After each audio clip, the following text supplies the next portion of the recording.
Hello dear student, तो आप सब कैसे हैं? तो आप सब अच्छे होंगे, मस्त होंगे, स्वस्थ होंगे। आप सबकी पढ़ाई बेहतर ढंग से चल रही होगी।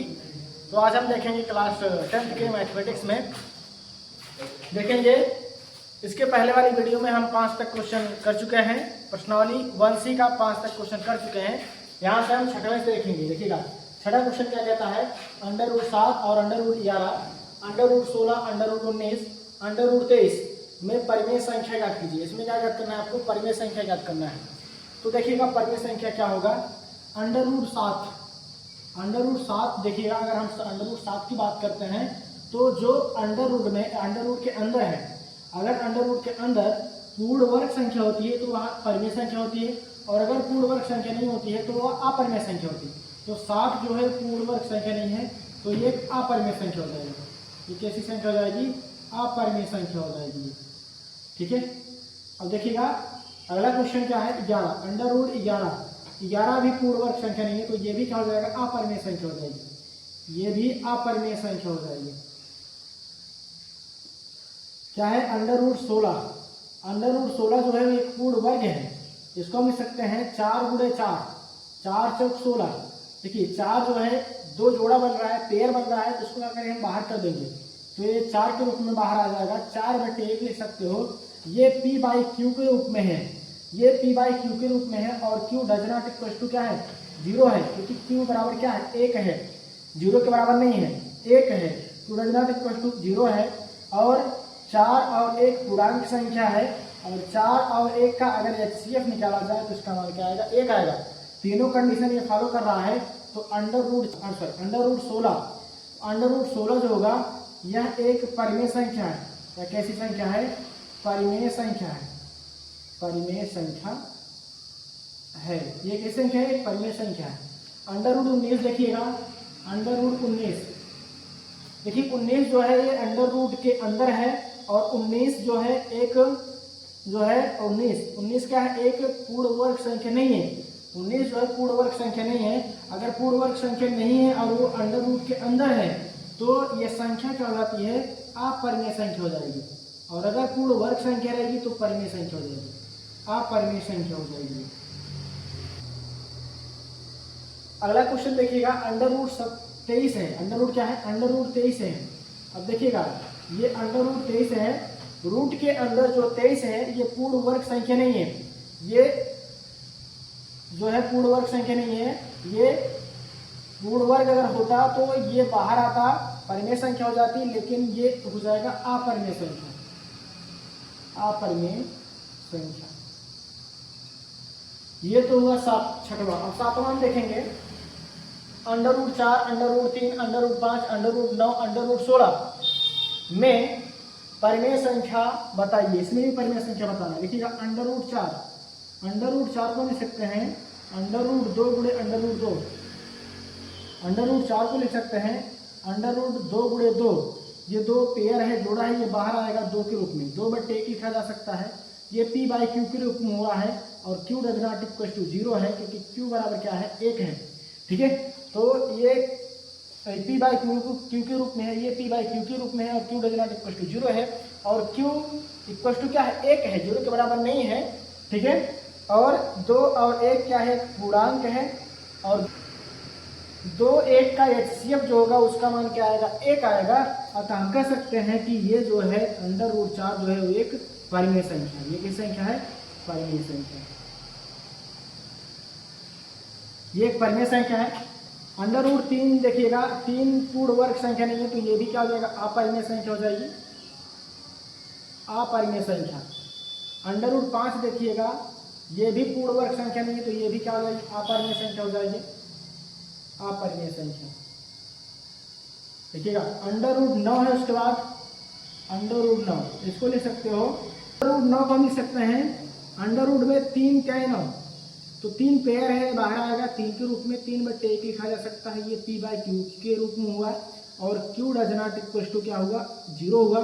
तो q का मान क्या है? 1 है, और 3 और 1 एक पूर्णांक संख्या है, और HCF ऑफ 3 1 क्या होगा? 1 होगा। HCF ऑफ 3 1 क्या हो जाएगा? 1 हो जाएगा। तो यह एक कैसी संख्या हो जाएगी? परिमेय संख्या हो जाएगी। ये क्या है? परिमेय संख्या। इसी प्रकार से √16 को हम लिख सकते हैं कितना, अंडर रूट 16 है ना, अंडर रूट 16 लिख सकते हैं, अंडर रूट में 4 चौक 16 है, तो बाहर आएगा 4 के रूप में 4/1, तो ये भी क्या आ जाएगी, एक परिमेय संख्या हो जाएगी,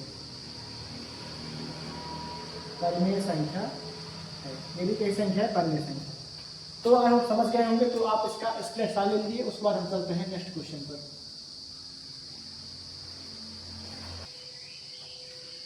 देखिएगा 8वां क्वेश्चन है, under root 2, under root 3, under root 5 और रूट 4/9, रूट 7, रूट 9 में से परिमेय संख्या छांटिए। इसमें आपको बताना है कौन सी संख्या क्या है, परिमेय है। तो हम अपरिमेय परिमेय दोनों बताएंगे यहाँ पर। देखिए कौन सी संख्या अपरिमेय, कौन सी संख्या परिमेय। अंडर रूट 2 की अगर बात किया जाए तो 2 क्या है, एक पूर्ण वर्ग संख्या नहीं है। अगर ये पूर्ण वर्ग संख्या नहीं है और अंडर रूट में है, कड़ी में है, तो ये कैसी संख्या हो जाएगी, अपरिमेय संख्या हो जाएगी, ये अपरिमेय संख्या हो जाएगी। और क्या है, अंडर रूट 3, अंडर रूट 3 देखिएगा जो 3 है वो पूर्ण वर्ग संख्या नहीं है और ये अंडर रूट में है, कड़ी में है, तो क्या हो जाएगा, अपरिमेय संख्या हो जाएगी, ये अपरिमेय संख्या। और क्या है, अंडर रूट 5, ये भी देखिए 5 जो है पूर्ण वर्ग संख्या नहीं है और ये कड़ी में है, कड़ी के अंदर है, तो ये भी अपरिमेय संख्या हो जाएगी, अपरिमेय संख्या हो जाएगी ये भी। और अगला क्या है, अंडर रूट 4/9, रूट 4/9 है। अब देखिए रूट 4/9 को हम लिख सकते हैं रूट 2 × 2 अपान हो जाएगा 3 × 3 के, ये 2 भी बाहर आएगा और 3 भी बाहर आएगा, ये 2/3 के हो जाएगा। और 2/3 जो है p/q के रूप में है और q does not equal to 0 है और 2 और 3 एक पूर्णांक है और HCF ऑफ 2, 3 जो होगा उसका मान 1 आएगा। तो सब कंडीशन इसमें फॉलो हो रहा है, तो हम कह सकते हैं जो अंडर रूट 4/9 है वह एक परिमेय संख्या है। यह किस संख्या है, परिमेय संख्या है। ठीक है, आगे देखिएगा क्या है, अंडर रूट 7, क्या है, अंडर रूट 7। देखिए अंडर रूट के अंदर क्या है, एक पूर्ण वर्ग संख्या नहीं है, रूट के अंदर पूर्ण वर्ग संख्या नहीं है, अतः ये अपरिमेय संख्या हो जाएगी, अपरिमेय संख्या। आगे देखिए अंडर रूट 9 है, इसको हम लिख सकते हैं अंडर रूट, इसको लिख सकते हैं अंडर रूट 3 × 3 के, ये किसके बाहर आएगा, 3 पेयर है तो 3 बाहर आ जाएगा, 3/1 हो जाएगा। ये p/q के रूप में हुआ है और q does not equal to 0 है और 3 और 1 एक पूर्णांक है, 3 और 1 एक पूर्णांक है और HCF ऑफ p 1 क्या होगा, 1 के बराबर हो जाएगा। अतः जो अंडर रूट 9 है एक परिमेय संख्या हो जाएगी, ये परिमेय संख्या हो जाएगी। तो परिमेय संख्या कौन सी है, ये परिमेय संख्या है और ये परिमेय संख्या है, बाकी सब क्या है, अपरिमेय संख्या। देखिए सिद्ध कीजिए कि 2 + 3√2 एक अपरिमेय संख्या है। इसको सिद्ध करना है कि ये जो संख्या दी गई है ये अपरिमेय संख्या है।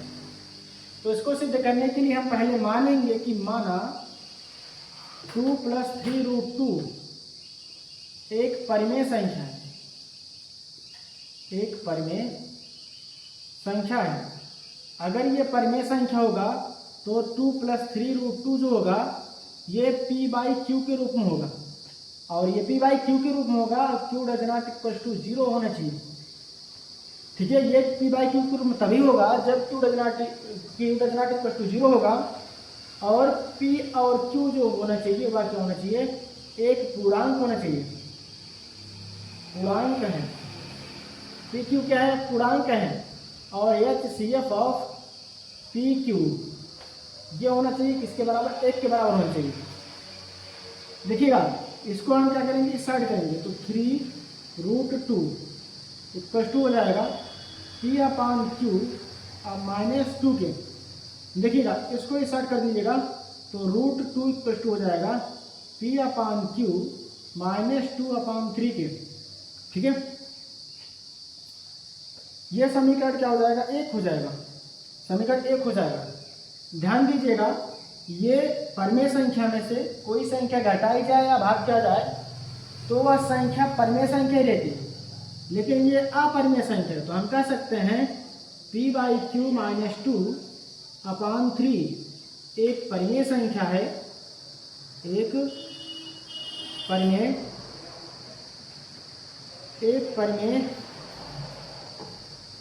परिमेय संख्या है, परंतु अंडर रूट 2 एक अपरिमेय संख्या है, एक अपरिमेय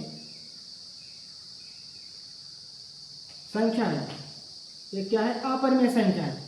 तो ये परिमेय संख्या और ये अपरिमेय संख्या, तो ये आपस में बराबर नहीं हो सकते हैं। हम कह सकते हैं समीकरण 1 से ये कह सकते हो कि अंडर रूट 2 जो होगा ये डज नॉट इक्वल टू हो जाएगा p/q - 2/3 के, p/q - 2/3 के। तो हम जो माने थे ये क्या है? असत्य है, क्योंकि जो अंडर रूट 2 है अपरिमेय संख्या है। अगर ये अपरिमेय संख्या है तो अपरिमेय संख्या में किसी संख्या को जोड़ा जाए या गुणा किया जाए तो पूरी की पूरी संख्या ही क्या हो जाती है? अपरिमेय संख्या हो जाती है। तो यहाँ पर स्पेस कम है तो यहाँ पर लिख लीजिएगा। अतः हमारी अवधारणा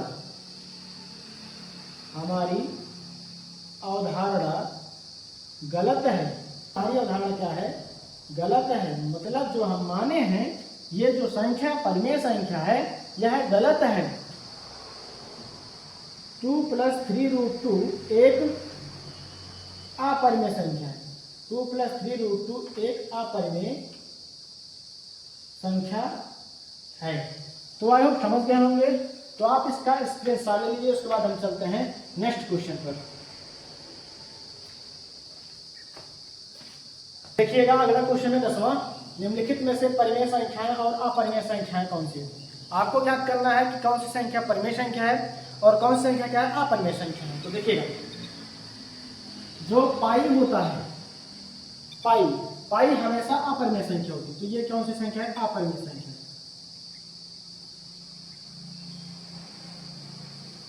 अपरिमेय संख्या। ध्यान दीजिए 22/2 22/7 है। इसको हम लिख सकते हैं p/q के रूप में और q does not equal to 0 है। और 22 और 7 क्या है? एक पूर्णांक है और 22 और 7 का एचसीएफ जो होगा उसका मान क्या होगा? 1 होगा।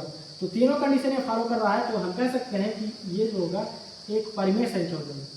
ये कैसे संख्या हो जाएगी? परिमेय संख्या हो जाएगी।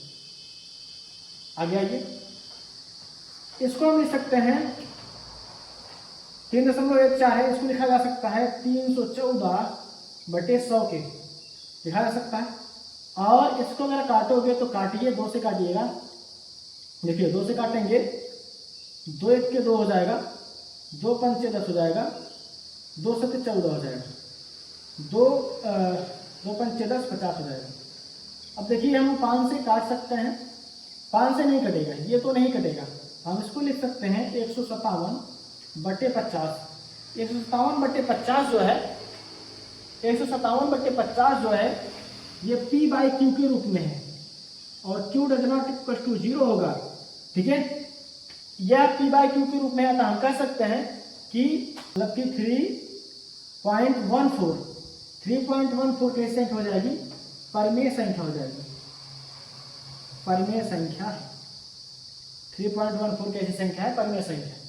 चौथा देखिएगा, इसको हम सॉल्व करेंगे तो ये हो जाएगा 9/दशमलव लगा है एक अंक पर तो 10 आ जाएगा। देखिएगा 9 को लिख सकते हो 3 × 3/10 हो जाएगा। 3 × 3/10 हो जाएगा। 3 बाहर हो जाएगा, 3 बाहर हो जाएगा तो 3/√10 हो जाएगा। देखिए जो 10 है ये रूट के अंदर है और रूट के अंदर ये पूर्ण वर्ग नहीं है, ये 10 पूर्ण वर्ग संख्या नहीं है। अगर पूर्ण वर्ग संख्या होती तो ये बाहर आ जाता और ये बाहर नहीं आ पाएगा तो ये अपरिमेय संख्या है। और हम आपको पहले ही बताए हैं, अगर किसी संख्या में कोई अपरिमेय संख्या से भाग किया जाता है या किसी संख्या को गुणा किया जाता है अपरिमेय संख्या में, तो पूरी की पूरी संख्या कैसी हो जाती है? अपरिमेय संख्या हो जाती है। तो ये संख्या अपरिमेय होगी। तो अगर ये संख्या अपरिमेय होगी तो हम इसको क्या कहेंगे? ये क्या हो जाएगा? √0.9 जो होगा एक अपरिमेय संख्या हो जाएगी। अपरिमेय संख्या। तो आई होप समझ गए होंगे, तो आप इसका स्क्रीनशॉट ले लीजिए। अब हम मिलते हैं नेक्स्ट वीडियो में, आज के लिए इतना ही। अगर आपको ये वीडियो अच्छी लगी हो तो वीडियो को लाइक कीजिएगा, अगर आप चैनल में नए हो तो चैनल को सब्सक्राइब कर दीजिएगा। Thank you for watching this video.